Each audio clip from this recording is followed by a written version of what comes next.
welcome to this episode of Seeds of Sustainability. Spring is in the air here in Coppell, so I'm excited to share with you that we're going to tour Peter Lecka's garden with all its blossoms and its new growth that's coming in. We're also going to go to My GlutenFree Friend and visit their kitchen. They're a 2-year veteran of the market, so it's going to be wonderful to go visit with them. But first, let's go visit with John Elias of the City of Coppell as he updates us on the sustainability updates of the medians in our main streets. Thank you, Eli. We're out here on West Sandy Lake Road to talk to the community about the latest landscaping project that the City of Coppell is incorporating into our medians. City Council has asked that all of the landscaping from this point forward incorporate a more sustainable landscape.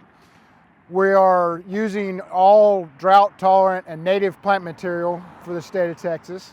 We're currently on Sandy Lake Road where we just completed a project last year.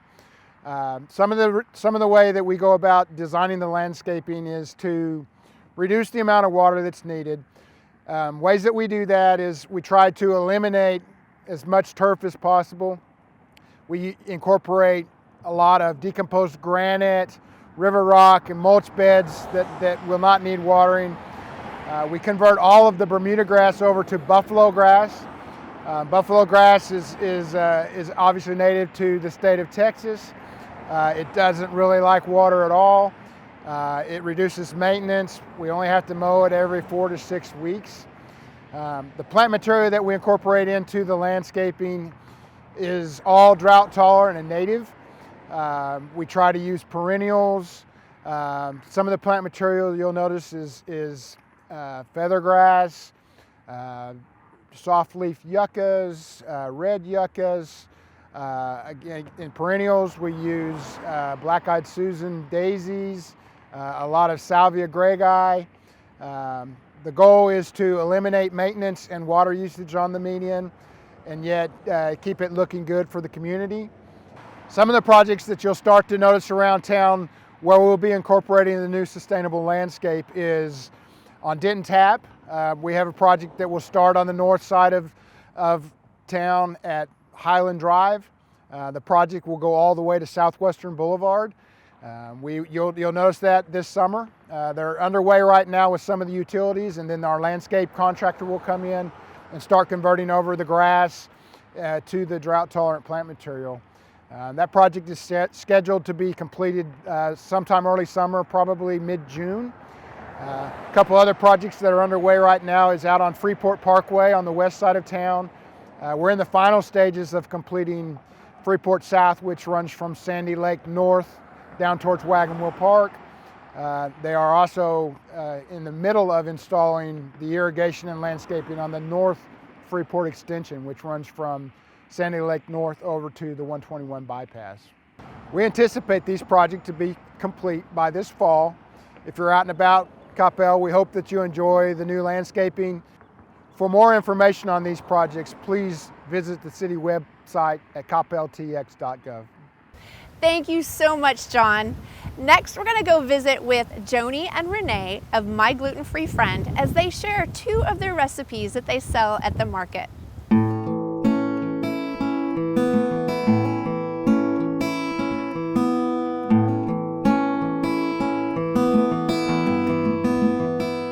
Hello, today we're with one of our wonderful vendors, Joni with My GlutenFree Friend. And so today she's gonna show us how she does some of her pizzas, but also first I'd like to start off by you telling us a little bit about your company, where you're located, and what you do.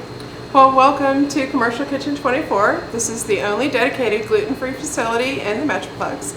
And we started this kitchen with the idea of manufacturing frozen gluten-free products to sell at different farmers markets in the community.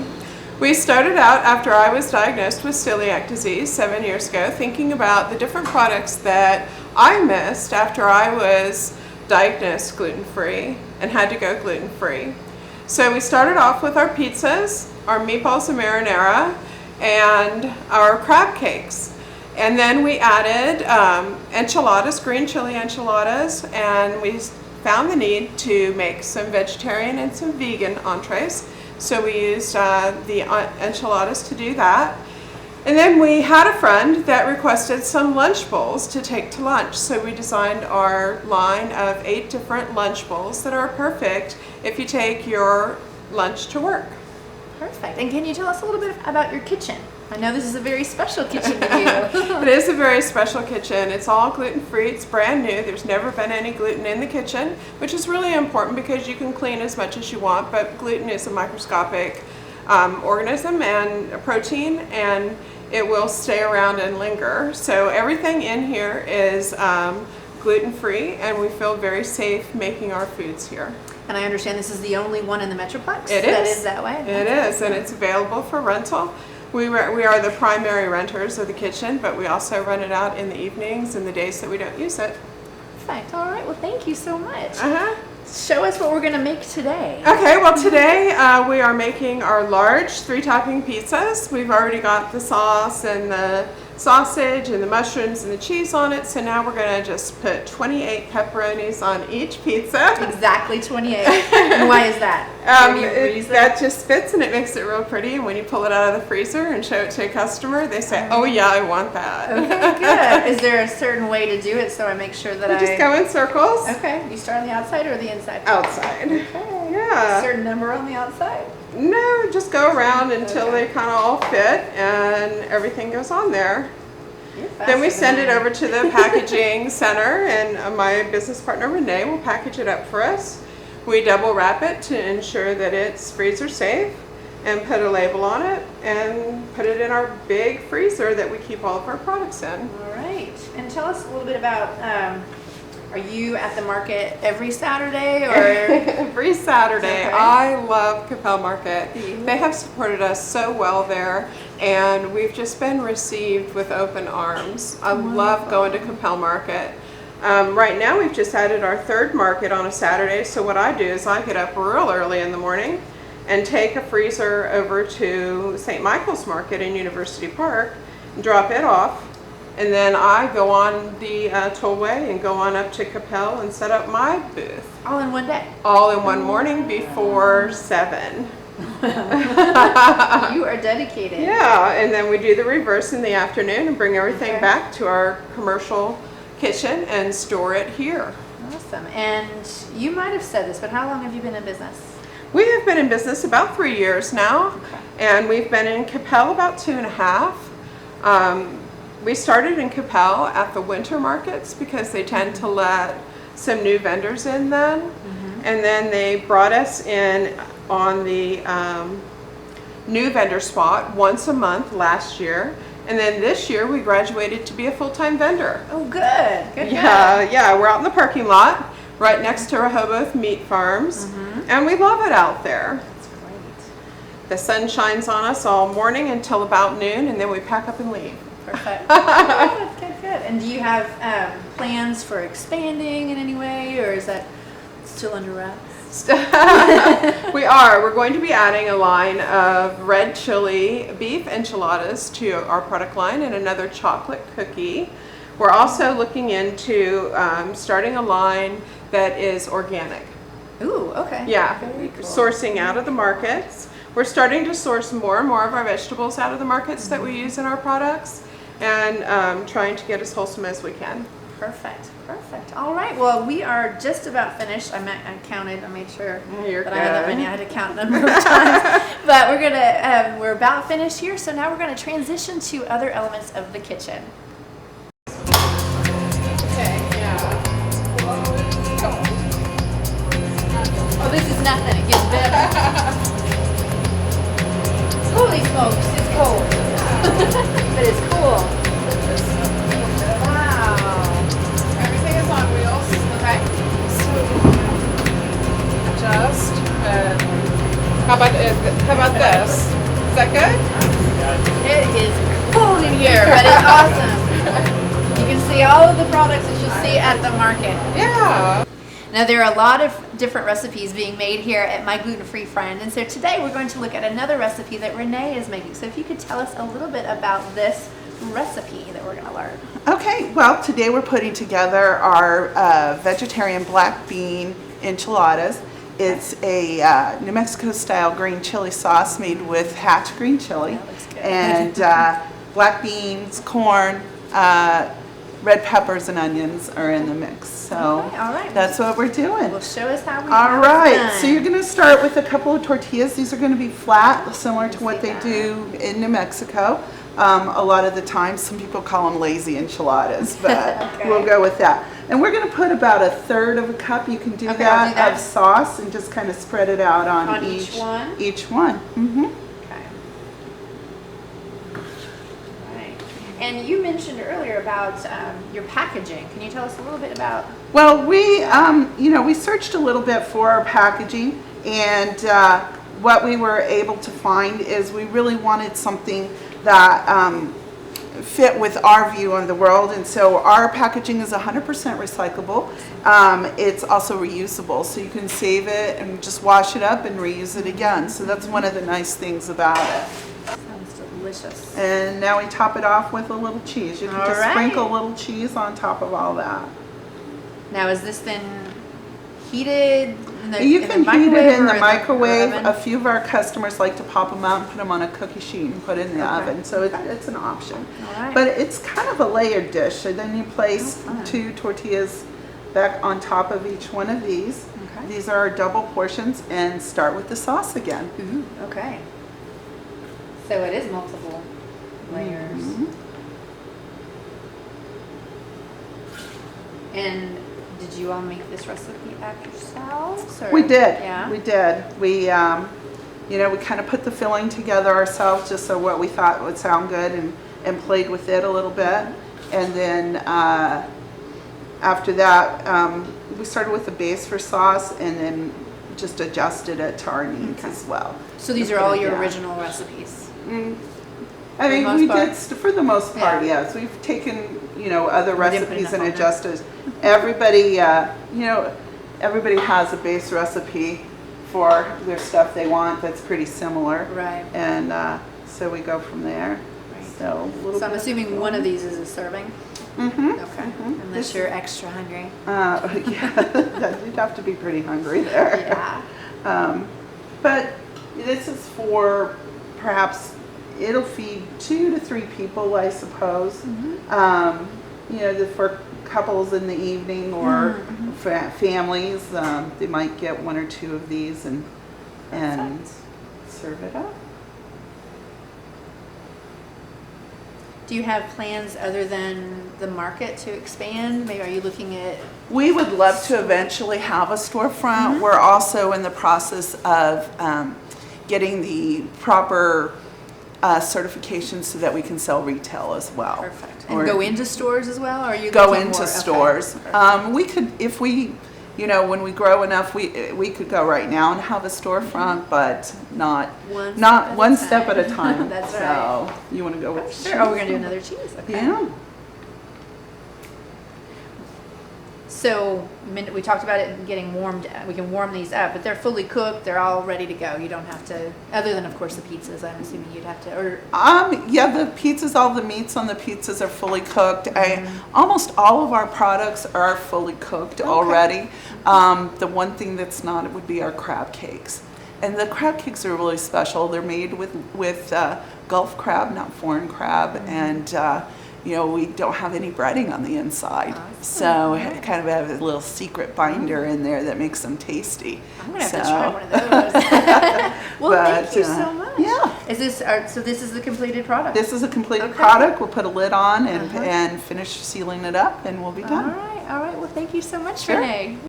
All right, well now we're over in the packaging area, and it's always very important to have food safety and all, so why don't you share it with us, how you package everything. Okay, we have our polyolefin, which is food safe, and we have our little long arm sealer, and we seal up each pizza once and put the labels on, and our stamp date with the date it was made, and the batch number. And then we put it through again and put an extra layer of polyolefin just so that we can protect our pizzas and our products from freezer burn, since they are in the freezer so much. Okay, all right, perfect. So you want to show So, anything else? Yeah, I'm just going to go ahead and finish sealing up this one. And that's heated? Yes, this arm has a heating element that runs through the top, and you can peel off the extra. We try to get all the extra off before we use our handy gun to shrink wrap it. That looks like a very intense hairdryer. Yes. I don't think I'd want my hair dry with that though. And we're constantly burning ourselves with it. And just tightens it up a little yeah, bit. shrinking it all up. Yeah. And then we go through and put it through one more time, just to ensure that everything is covered and sealed. Interesting. So while you're doing that, tell us a little bit about your website. I understand that one can do special orders. Definitely. We have a great website. Okay, we have all of our products on it, and all of the nutritional value for our products is listed on our website. You can order ahead, and we'll have everything ready for you at the different markets, all in a bag, and you can just pay for it and grab it and go if you're in a hurry. It helps us a lot if you pre-order, because then we know what to bring so that we have enough product to share with the customers that come by. We have a Pasoli lady that comes often. She buys 8 of our wonderful Pasoli dishes and then leaves us empty. So she started telling us about it before she came, and it works out really a lot better that way. Because while she's buying it, she's talking about how wonderful it is, and then the next person in line can't buy it because she's bought them all. Yeah, great. So it's great if you order ahead of time, because then we can make sure that we bring enough for everybody. Great. And what do you find are your most popular items? Well, Renee's enchiladas are addictive. The ones that... the vegetarian ones are great, but the chicken enchiladas are really good. We sell those to our friends on a standing order. They get 2 or 3 a week. Wow. They're really addictive once you start eating them. And the Pasoli is wonderful too. Our pizzas are super popular at the markets. Okay. We have a wonderful lemon chicken artichoke pizza that's a little on the lighter side and wonderful, with a salad for dinner. My parents are both addicted to them. Great. Our crab cakes are super popular for special occasion. We make them, like Renee said, with Gulf Coast crab. We don't use any breading in the filler, so it's all lump crab meat. So they're the crabbiest cakes in town. Nice. I have to try them. Yeah, we sell them individually wrapped, so you can eat them one at a time, and then you just fry them up in your favorite fat. You can use butter or olive oil, or you can even bake them in the oven if you're trying to reduce your oils. Perfect. Our meatballs and marinara were our signature dish when we started, and that came from a recipe from my grandma. And so those are always a lot of fun to make. And our meatloafs are very popular. Called the meatloaf lady in a lot of places, because people buy 2 or 3 at a time. Awesome. They're a lot of fun. All right. Well, thank you so much. So here you got to see the packaging here at my gluten-free friend. Thank you so much, Joni and Renee, for sharing your amazing kitchen with us. Make sure that you go early to the market so that you can get a bigger selection of their amazing foods, but you can also always go online early and order so that you have exactly what you want. Next, let's go visit Peter Lecca in his amazing garden and see what's going on there.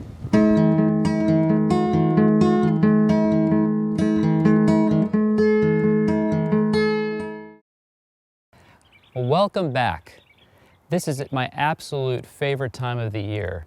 It's springtime, the weather is temperate, and while most people are at the garden center buying their flats of begonias and petunias, I'm in my garden watching my perennials come up from the ground, surprised by how things are looking, surprised by some of the things I forgot that I planted.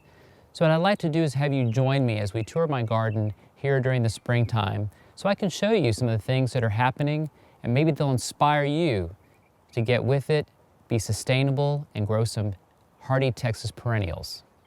So here we are in the front of my garden, in the front of my house, and this particular area is a very shady area due to the large red oak we have here. So this is my shade garden. And so what I want to do is to kind of show you how I've layered the garden from the front all the way to the back, starting with very low plants and working all the way to the back, forming structure, forming textures, and making a nice warm appearance. A lot of times people have a hard time growing things in the shade or think there aren't very many varieties of plants that you can grow in the shade. or plants that might not bloom in the shade. But when you do gardening in the shade, you can use a variety of template of plants. A lot of times using different shades of green, from chartreuse to a dark green, really helps highlight different plants. There are also those plants that do bloom in the shade. One example is this ground orchid, which I actually forgot that I had planted. This will naturalize and spread. It's a wonderful spring bloomer. It's real pretty and vibrant pink. Another great plant for the shade is this leopard plant. It does flower at some point, sending up a daisy-like flower in the late fall, but during the spring and summer months, it has these wonderful little highlighted yellow spots on the leaves that look like little flashlights that are shining back on you, kind of giving a nice illumination to the shade garden. If you also look at the garden, we have Lenten roses, which also bloom. They come in a variety of colors as well. These are different shades of green, but some of them actually have a peach color or more of a rosy color. Some of my other favorites for the shade is oxalis. As you can see, I have two varieties here, the purple leaf, which is very common, and then the shamrock looking green one. And you can see the beautiful blooms that they give off that really kind of complement the azaleas behind them. And behind the oxalis, with different varieties of shades of green in its leaf, is this variegated Solomon seal. The variegated Solomon seal has little hidden flowers underneath its belly, so when you lift it up, you can see the little white flowers. It's another great shade plant, and it spreads and naturalizes on its own. Now we're in the sunny area of the front garden, and this is where I have a lot of my sun-loving perennials, like the midnight blue salvia. You can see how it attracts all the honeybees. It's one of the first ones that bloom in my spring garden in the front, and it's a favorite. You can also see, if you look closely, that there's a small black-eyed Susan that's fixing to bloom. There's roses in bloom, and there's also some other plants that are all getting ready to explode. Springtime, for a lot of people, they have great memories of dogwoods blooming. But here in Coppell, Texas, and North Texas, unlike East Texas, we don't have that sandy soil that dogwoods really thrive in. But one great thing you can grow here that's kind of an opportunity to grow something similar to a dogwood is this mock orange. It's really a great little shrub. This one's just getting started. I actually got it from a friend here in Coppell, and I'm going to train it as a small tree, and it'll bloom and it looks just like a dogwood. So you can have that dogwood look right in your own backyard. If you're looking for something extraterrestrial, this is one of my favorite plants. This is called Phloem Asst, and Phloem Asst sends up these really unique little stalks with these little bundles of yellow flowers that kind of come in two different layers. I've seen it also in a purple color, but this is the one that you most commonly find. If you ever see this at a garden center, I would definitely get it. It will get bigger than this as it begins. Every year, I think it'll kind of get a little bit larger as it continues to establish itself. But it's really a fun plant to have and a great doer here in North Texas. Well, welcome to my back garden, and as you can see, the poppies are exploding with red everywhere. You might think you're in a European garden, but no, you're here in North Texas. And along with these poppies, there's also, as you get a little bit closer in, you can see the beginning of the buds of the larkspur that are fixing to bloom. Here in Coppell, we can't really grow delphiniums very well, but here's another way that you can get the same kind of an effect by growing what's called larkspur. These are all from seed that were scattered along with the poppies. These tiny little buds right here, in about a week or so, will open up and have beautiful cobalt blue flowers. I'll have to have you come back and take a look at those later, but right now enjoy the poppies. After the poppies finish blooming, you'll see the formation of these seed pods, and it's real important to let them dry on the plant and don't pull the plant up. These contain hundreds of little black seeds that you can harvest and then scatter again for next year. And another great Texas perennial that blooms in the spring is the Texas Gold Columbine. As you can see, it's got a beautiful flower. I've had these for several years. These also spread by seed.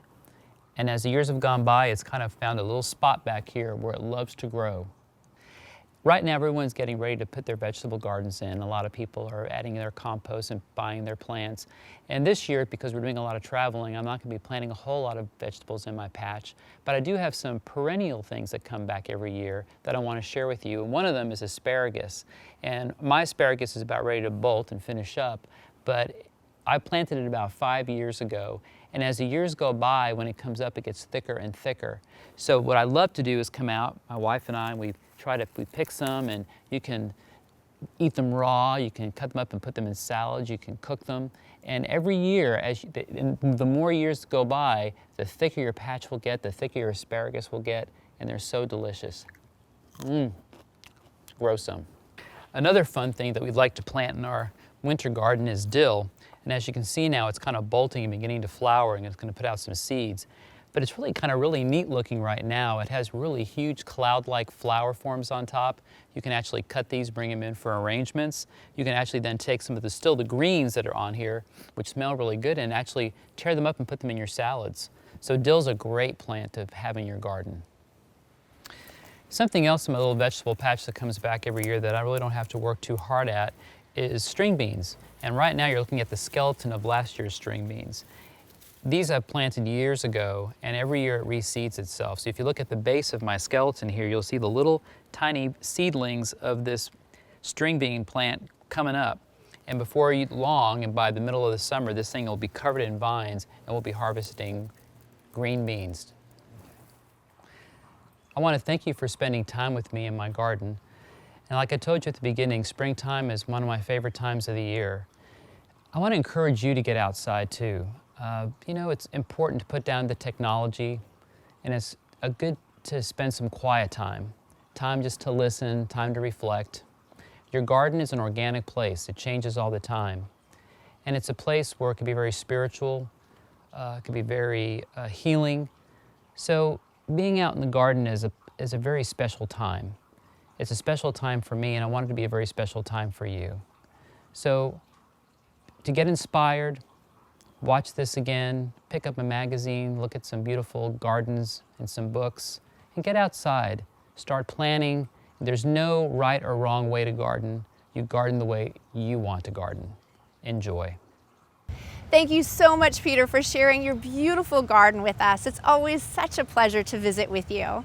Now, as we close out today's show, I want to remind you to visit our 2 websites to keep you updated on all the events and ways to get involved with the market and with our gardens. Until next time, thank you so much for visiting with us on our wonderful show, Seeds of Sustainability. Bye-bye.